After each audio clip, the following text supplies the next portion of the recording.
Good morning, dear students. Welcome back in online class of science. Today we will start a new chapter in 9th class, chapter number 8. Name of the chapter is motion. क्या है? Motion. Last previous class we are complete है chapter number 13. Why do we fall ill? है ना? So today we will start a chapter number 8 motion. Motion जो होता है उसे हम क्या कैसे बोलते हैं, उसका डिस्क्राइबिंग पॉइंट क्या है और उसे किस वे में हम क्या करेंगे, डिस्क्राइब करेंगे। वो हम क्या करते हैं, स्टडी करते हैं कि मोशन एक्चुअली में होता क्या है। फॉर एग्जांपल मैं आप लोगों को ये कह रहे कि जो हमारे प्लैनेट्स है वो एवरी टाइम मोशन में होते हैं। उसके अलावा अदर एग्जांपल फिश जो होती है swimming in water, birds fly in sky, है ना। ये सारे जो एग्जाम्पल्स है ये क्या है, हमारे मोशंस के। क्यों, मोशन जो होता है मतलब एक प्लेस टू अनदर प्लेस क्या करना है, हमें चेंज करनी है। फॉर एग्जांपल अगर अब हम कहीं पे रुके हुए हैं तो वो क्या है, हमारा रेस्ट फॉर्म में। जब जैसे ही हमने क्या किया, अपनी बॉडी को मूवमेंट स्टार्ट किया, चलना स्टार्ट किया, तब वो क्या होने लगा, हमारा मोशन होने लगा। ठीक है, तो इसी तरीके इसमें दो चीज़ें पहले सामने आती है। वो एक होता है रेस्ट और एक होता है मोशन। सबसे पहले तो हम रेस्ट के बारे में पढ़ते हैं कि रेस्ट किस चीज़ को बोलते हैं ना। When its position does not change with respect to a reference point, मतलब किसी की भी पोजीशन क्या नहीं होगी, चेंज नहीं होती है तब तक जब तक कि उसे किसी रेफरेंस पॉइंट से कुछ मतलब उसे बोलते हैं वे नहीं मिलता है। फॉर एग्जाम्पल यहाँ पे क्या है, एक पिज़्ज़ा शॉप है ना। पिज़्ज़ा शॉप से अब पिज़्ज़ा शॉप जो है वो यहाँ पे क्या है, हमारी व्हीकल्स है, टू व्हीलर्स जो है वो यहाँ पे है। तो जो पिज़्ज़ा शॉप है वो पिज़्ज़ा शॉप वाला जब तक उस डिलीवरी बॉय को ये नहीं कहेगा कि आपको क्या लेकर के जाना है, पिज़्ज़ा किसी और जगह पे क्या करना है, पार्सल करने के लिए जाना है, तब तक के वो वहाँ से नहीं जाएगा। जैसे ही शॉप वाले ने उसे रेफरेंस पॉइंट दिया, जैसे ही वो उसे बोलेगा कि आपको यहाँ से पिज़्ज़ा लेकर के किसी और दूसरी शॉप्स पे या हाउसेज वगैरह जहाँ कहीं भी हो वहाँ लेकर के जाना है, तो वो क्या करेगा, जाना स्टार्ट करेगा। लेकिन तब तक के लिए वो क्या है, ये पूरे क्या है, रेस्ट फॉर्म में। क्या है, रेस्ट फॉर्म में। When its position does not change, क्या है, does not change with respect to reference point. ऐसा जो क्या है, कुछ भी मतलब हम सब कुछ भी ले सकते हैं, किसी भी मतलब ह्यूमन बीइंग को ले लो या फिर एनिमल्स को ले लो, उसके अलावा अदर थिंग शॉप्स हुई, व्हीकल्स वगैरह हुआ, जो भी एक्सेट्रा, बहुत सारे एग्जांपल है हमारे पास। जब तक हमें कोई रेफरेंस पॉइंट नहीं देता है ना, फॉर एग्जांपल आप भी अपने हाउसेज में होते हो, जब तक आपके मम्मी पापा आपको कुछ काम के लिए नहीं बोलते हो तब तक तो आप बैठे रहते हो, है ना, स्टे करते हो। जब वो लोग आपको किसी बाहर जाने के लिए या हाउस में ही, आपके घरों में ही किसी काम के लिए बोलते हो तो आप क्या करते हो, उठते हो, फिर जाना स्टार्ट करते हो। तो वो क्या होता है, आपका मोशन वहाँ पे हो जाता है। इसके अदर देन एग्जांपल हम मोशंस के देंगे, जो जैसी हवाएं चलती है वैसे हमारे प्लांट्स एंड ट्रीज की जो लीव्स होती है वो क्या करती है, ब्रांचेस में जो होती है वो भी मतलब उनमें भी मोशन होता है, हम भी मोशन करते हैं। तो ये सब चीज़ें ये किसके बारे में है, ये फिजिक्स के पार्ट्स होता है। अब हम क्या करेंगे, इन्हें स्टडी करेंगे अच्छे से डिटेल में। रेस्ट फॉर्म तो आप लोगों को समझ में आया कि ऐसा ऑब्जेक्ट जब तक उसे किसी चीज़ के लिए रेफरेंस मोशन के लिए रेफरेंस पॉइंट नहीं मिलता है, उसे अपनी जगह चेंज करने के लिए, तो उसे हम क्या बोलेंगे, रेस्ट, है ना। When its does not change, it change with respect to reference point. वो अपनी पोजीशन को तब तक चेंज नहीं करेगा जब तक उसे रेफरेंस पॉइंट से किसी और मतलब जो सामने वाला जब तक उसे नहीं कहेगा कि आपको ये डिलीवरी है जो पिज़्ज़ा है या आपको किसी और शॉप पे लेके जाना है या किसी हाउस पे लेके जाना है, तब तक वो वहाँ से नहीं जाएगा। तो वो क्या है, तब तक रेस्ट फॉर्म में। अब इसके अलावा हम किसके बारे में पढ़ते हैं, मोशन के बारे में। अब मोशन किसको बोलते हैं, when its position does change with respect to reference point. जब क्या है, जब उसकी पोजीशन क्या हो जाएगी, चेंज हो जाएगी with respect to the point. मतलब अब शॉपकीपर वाले ने ये बाइक वाले को क्या कहा है कि आपको पिज़्ज़ा डिलीवर करने के लिए यहाँ से 1 किलोमीटर या 2 किलोमीटर दूरी पर एक हाउस है या एक शॉप्स है या जो भी है, वहाँ पे आपको क्या करना है, डिलीवर करना है। तो इसको रेफरेंस पॉइंट किससे मिला, शॉप से। और ये यहाँ पर ये क्या किया है, इसने यहाँ से ट्रेवल करके इतना ये ट्रेवल करके यहाँ तक आ चुका है ना। तो ऐसे चेंजेस को क्या क्या बोलते हैं, मोशन। क्या बोलेंगे, मोशन। सो स्टूडेंट्स, आप लोगों को ये दोनों टॉपिक क्लियर हुए कि रेस्ट फॉर्म क्या होता है और मोशन फॉर्म क्या होता है। रेस्ट वो होता है जिसमें किसी भी रेफरेंस पॉइंट से किसी भी तरीके की पोजीशन उस ऑब्जेक्ट की चेंज नहीं होती है। और मोशन किसको बोलते हैं, when its position does change with respect two point, मतलब किसी एक रेफरेंस पॉइंट के थ्रू उसने अपनी पोजीशन को क्या किया है, चेंज किया है। मतलब उसने जो भी चला है, चल के जा गया होगा या फिर अपने व्हीकल्स यूज़ की होगी, 2 व्हीलर 4 व्हीलर जो भी यूज़ किया होगा, मतलब किसी भी वे में वो गया होगा, लेकिन उसने अपने जैसे उसे वहाँ से ऑर्डर आता है तो वो क्या करता ही जाता है। फॉर एग्जांपल, जब आप लोगों को, आप जब हाउसेज में होते हो या स्कूल्स वगैरह में होते हो तो आप लोगों को भी उस फॉर्म में, जैसे कभी आप क्या करते हो, स्कूल्स में आते हो तो आप क्या करते हो, तुरंत एक सीट पे बैठ जाते हो। फिर थोड़ी देर के बाद में जब आप लोगों को वाटर पीने की वो दरकार होती है ना, तो आप क्या कर, आप पूछते हो कि मैम आई ड्रिंक वाटर, तब हम बोलते हैं हाँ ठीक है ओके। तब आप क्या करते हो, वहाँ से उठ करके जाते हो, फिर वहाँ से उठ करके आते हो, तो मतलब वो क्या हो जाता है, आपका मोशन फॉर्म होता है। अपनी बॉडी को अंदर किसी तरीके से हरकत करना, ये क्या है, हमारा मोशन। ठीक है, अब हम क्या करेंगे, टाइप्स ऑफ मोशन के बारे में स्टडी करते हैं। ये जो हमारा चैप्टर नंबर 8 है, इसमें भी हम क्या करेंगे, पहले तो इसकी जो बेसिक चीज़ें होती है, जो फिजिक्स की जो चीज़ें हमें इस चैप्टर्स के अंदर काफ़ी, मतलब जो पॉइंट, उन पॉइंट्स को हम क्या करते हैं, क्लियर करते हैं, जो हमें आगे क्या होना, मतलब आगे इस चैप्टर्स के क्या होंगे रिलेटेड, हमें इक्वेशन भी सॉल्व करनी पड़ेगी, प्लस उसके अंदर पॉइंट्स भी आएंगे। तो ये जो हमारे जो बेसिक कॉन्सेप्ट जो है, जो क्लियर हो जाएंगे पहले, तब वो आगे के चैप्टर को स्टडी करने में हमें क्या होगी, काफ़ी इजी हो जाएगा। ठीक है, अब क्या है, टाइप्स ऑफ मोशन। मोशन कितने तरीके के होते हैं, मोशन भी अभी 2-3 तरीके के होते हैं। एक होता है, फॉर एग्जांपल आपको ये बोले कि आपके सामने, आपके घर के पास सीधी रोड है, आपको क्या करना है, सीधे निकलना है और क्या करना है, चलते ही जाना है सिर्फ। तो आप क्या करोगे, बाहर आओगे और उस रोड के पर सीधे क्या करोगे, चलते चले जाओगे। तो मतलब जो लीनियर पाथ होता है, जो स्ट्रेट लाइन होती है, इस तरीके का जो एकदम स्ट्रेट पाथ है ना, तो ऐसे मोशन को क्या बोलेंगे हम, लीनियर मोशन। क्या बोलेंगे, लीनियर मोशन, है ना।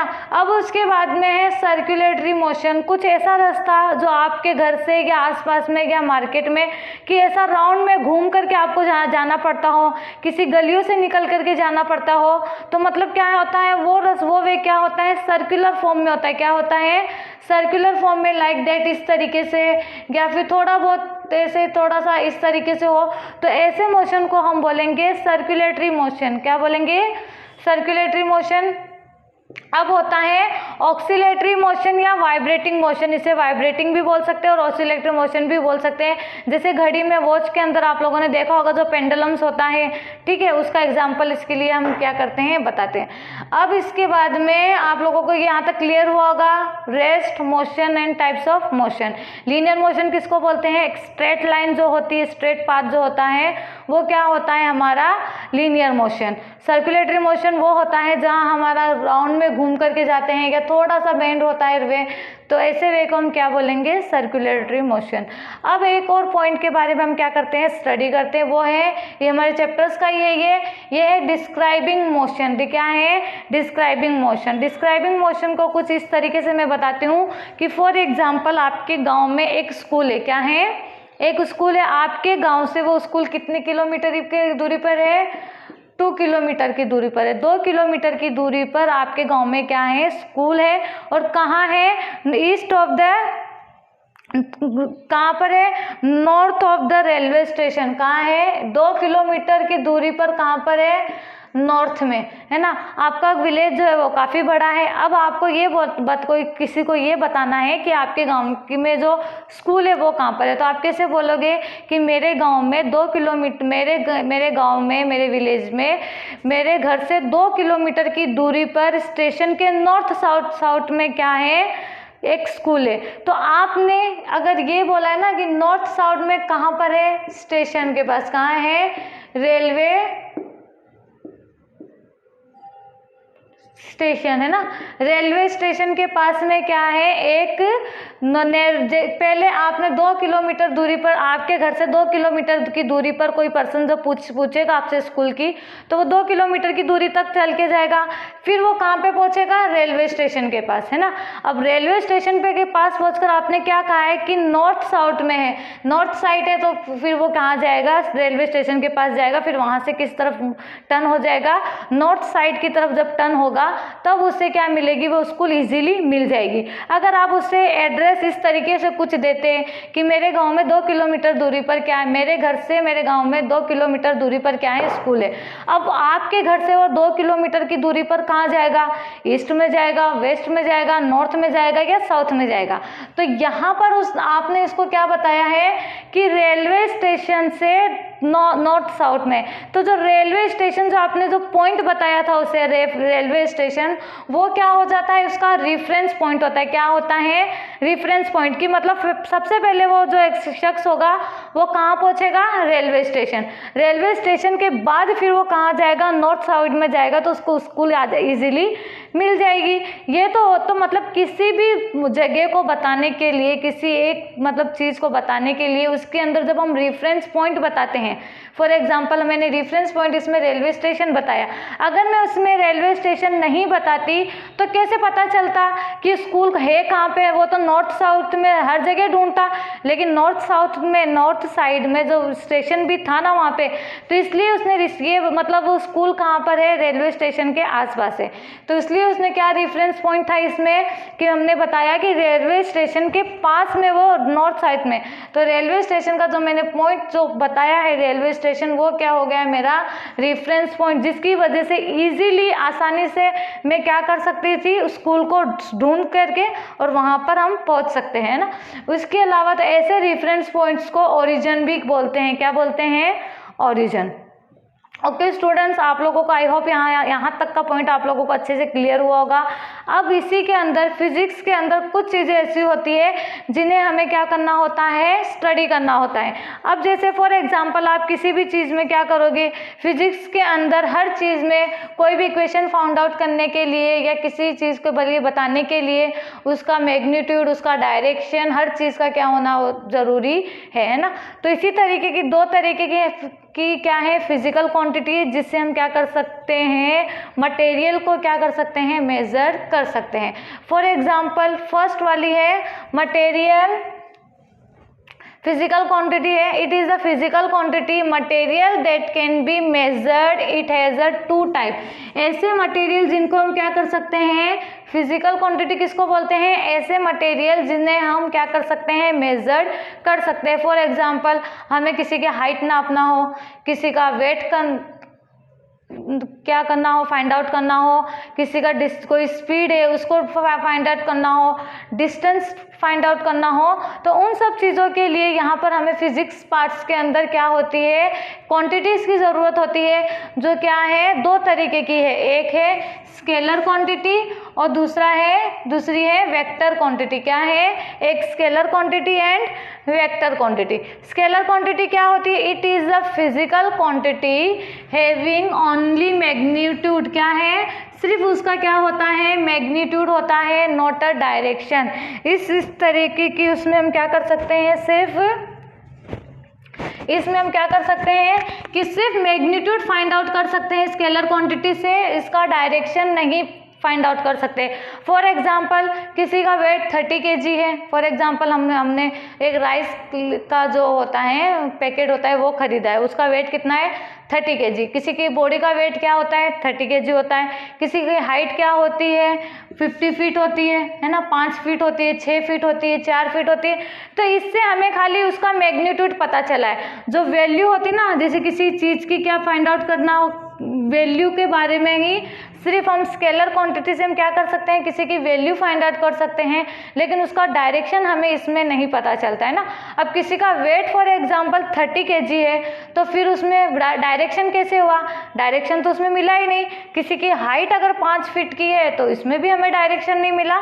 तो ऐसी चीज़ों को हम क्या बोलते हैं, it is a physical quantity having only magnitude not a direction. तो उसे क्या बोलेंगे, स्केलर क्वांटिटी। क्या बोलेंगे, scalar quantity.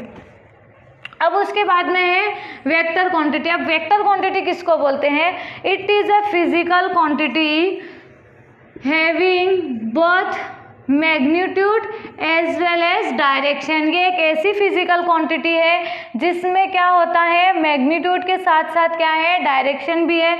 For example a person having suffering from, उसने, एक शख्स ने 100 किलोमीटर का डिस्टेंस तय किया है, कौन से डायरेक्शन में, ईस्ट डायरेक्शन में, है ना, 100 किलोमीटर प्लस ईस्ट डायरेक्शन। तो इसमें क्या पता चला कि उसने जितना सफ़र जो तय किया था, ये दो उसकी क्या आ गई, वैल्यू आ गई, और उसने कितना तय किया है, कौन से डायरेक्शन में तय किया है उसने, ईस्ट डायरेक्शन में। तो ऐसी क्वांटिटी को हम क्या बोलेंगे, वेक्टर क्वांटिटी। क्या बोलेंगे, वेक्टर क्वांटिटी। ठीक है, इसके अंदर क्या होगा, याद रखना, स्केलर क्वांटिटी में सिर्फ मैग्नीट्यूड पता चलता है, लेकिन वेक्टर क्वांटिटी के अंदर हमें मैग्नीट्यूड एंड डायरेक्शन दोनों ही क्या होता है, पता चलता है ना। इसके लिए एग्जांपल लेंगे, वेलोसिटी, डिस्प्लेसमेंट एक्सेट्रा। वेलोसिटी जो हमारी स्पीड होती है, फॉर एग्जांपल एक कार है जिसने 100 किलोमीटर कौन से डायरेक्शन में ट्रेवल किया है, ईस्ट डायरेक्शन में। ओके, सो आई होप आप लोगों को यहाँ तक के ये जो सभी पॉइंट्स है वो अच्छे से क्लियर हुए होंगे। और जैसे जैसे मैंने शॉर्टली क्या बनाया, नोट्स बनाया है, तो आप लोगों को भी इससे आपके इस चैप्टर में इसी तरीके से क्या करना है, नोट्स प्रिपेयर करना है। ठीक है, तब तक के लिए students stay home, stay safe.